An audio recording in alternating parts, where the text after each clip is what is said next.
बीते सोमवार की रात दक्षिण कश्मीर के अनंतनाग जिले में एक बस पर हुए आतंकवादी हमले में 6 महिलाओं समेत 7 अमरनाथ यात्री मारे गए थे और 30 से भी ज्यादा लोग घायल हो गए थे। मरने वाले 5 गुजरात के थे और 2 महाराष्ट्र के रहने वाले थे। इस हमले के बाद देश भर में लोगों का गुस्सा फूट रहा है। विपक्षी पार्टियां सरकार पर हमलावर है। इसके अलावा खुद भारतीय जनता पार्टी की सहयोगी पार्टी भी सरकार पर हमलावर है। महाराष्ट्र में और केंद्र की सरकार में सहयोगी पार्टी शिवसेना के अध्यक्ष उद्धव ठाकरे ने भी इसको लेकर सरकार पर हमला बोला है। उद्धव ने डोटूक कहा कि गौरक्षा के नाम पर देश में ढकोसला चल रहा है। उद्धव ने कहा कि भाजपा कहा करती थी कि खेल, संस्कृति आदि को राजनीतिक मुद्दे में नहीं लाया जाए।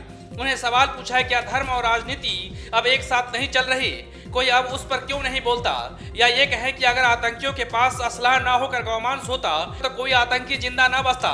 देश की मौजूदा स्थिति का जिक्र करते हुए उद्धव ठाकरे ने कहा कि आज हम राह भटक कर दिशाहीन रास्ते पर चल रहे हैं, आगे घना अंधेरा छा रहा है। उन्होंने याद दिलाया कि पुराने दिनों में बाला साहब ने अपनी एक चेतावनी से अमरनाथ यात्रा सुरक्षित कर दी थी, तब तो कांग्रेस की सरकार थी। अब देश में हिंदुत्ववादी सरकार है, इसके बावजूद अमरनाथ यात्रियों पर हमले हो रहे हैं।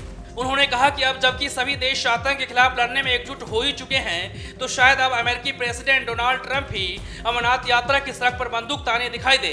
बता दें कि हाल के दिनों में गौरक्षकों के हमले से कई जगहों पर निर्दोष लोगों की हत्या हुई है। गाय की रक्षा के नाम पर कथित गौरक्षकों ने भीड़ में आकर कई लोगों की हत्या कर दी है। Bureau report, national Dastak.